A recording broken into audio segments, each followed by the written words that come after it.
was just a bad game. Ugh, I know. Do you think it's a good time to panic? Of course not. They're still 4-1-1, and they're only 6 games. I can't help it. It's Toronto. I'm starting to panic. Cancel the parade. Cancel the balloons. Cancel the hats. Cancel the Sharks. Cancel everything. You ready?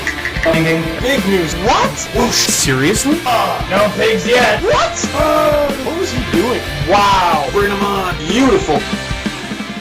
Leafs lose 2-1 to the New York Rangers, officially eliminating them from the 2011 playoffs. And I'm just being handed news that the Leafs are in fact not eliminated from the playoffs and everyone needs to chill out. Now, in defense of those irrational people, what a terrible game. Because coming into the game, the Leafs have the clear health advantage. What's with all the Rangers injuries? Are they trying to be the Leafs from every year that I've been alive ever? And even after the first few minutes of the game, the Rangers are outplaying the Leafs. I'm like, well, Leafs still got this. Turns out they didn't. Rangers are totally skating right with the Leafs, beating them to pucks, out-muscling them. And when 3 of your better players are out, those are some of the things you gotta do. And near the end of the first period, the Rangers' efforts pay off with a goal by Ruslan Fedotenko, set up by Derek Stepan, and then a second goal about a minute later by Artem Anisimov. Oh, crap. And the first period ends with the Rangers up 2-0, and they're even out-shooting the Leafs 15-8. At the end of the game, the Rangers outshot the Leafs 32-25. Jonas the Monster Gustafsson stopping 30 of 32 shots was the main reason the Leafs were able to stay close. Now, when talking about the first period, you probably noticed I left something out, and that would be the highly anticipated fight between Colton Orr and Derek Boogaard. Now, during every home game, I'm online chatting with fans at mapleleafs.com/LeafSpaceLive, and I called this fight. I said it's going to happen in the first 10 minutes. Sure enough, happens in less than 3. Orr challenges Boogaard, they fight, no clear winner, they go down, yay, I guess. It's awesome that Orr initiated the fight because it shows that he's back to himself. After that Derek Engelland fight, everyone was kind of like, oh no. And the reason I left that out is because while it's cool, it didn't have any actual effect on the game. But at least come back in the second and third trying to tie this thing up, but just to no avail. Rangers are just blocking shots all over the place. No! And Martin Biron was strong when he had to be. So many fans before the game were like,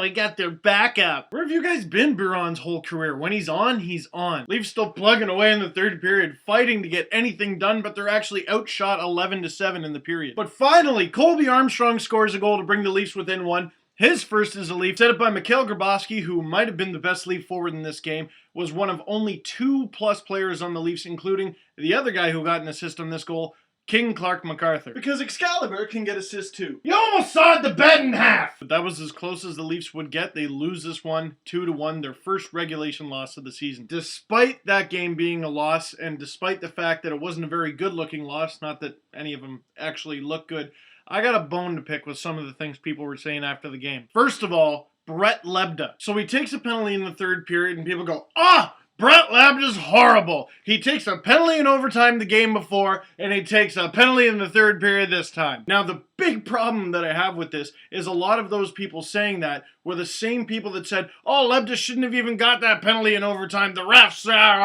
It's too late in October for fans to be wearing flip-flops. And a lot of people are also saying, get rid of Lebda, let's put Gunnarsson back in the lineup. And if you guys watch my videos regularly, you know I love Carl Gunnarsson as a Leafs defenseman. But he got 4 games after a full training camp to prove himself. Brett Lebda missed most of training camp and he's played 2 games. Can you give the cup winner a week or 2 to get some chemistry going? Now, if anyone told you that Brett Lebda was going to compete for the Norris, you were misinformed, but he's also not the reason they're losing either. Which brings me to a link that a fan sent me yesterday on a chat forum, and it pretty much makes me want to scream. The link was called, this is difficult, and I quote, Chris Versteeg equals Jason Blake.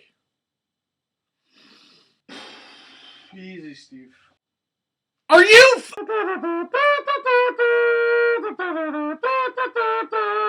And that's all I gotta say about the guy who wrote that. I just learned so many words. Granted, the pucks haven't been going in for Steger, but oh my goodness, are you serious? But you gotta take your hats off to the Rangers because they haven't lost to the Leafs in regulation since November 1st, 2008. They're slowly becoming to Toronto what Buffalo is to Toronto. And even though the Leafs lost and they didn't have the best game, they're still 4-1-1, and lots can change. They're only 6 games into the season. The Islanders are top of the East right now. So you guys get ready for the Leafs game in Philly on Saturday. Add me on LeafSpace.com, Facebook, and Twitter, and I'm going to explain to him what all those words meant. They sounded angry.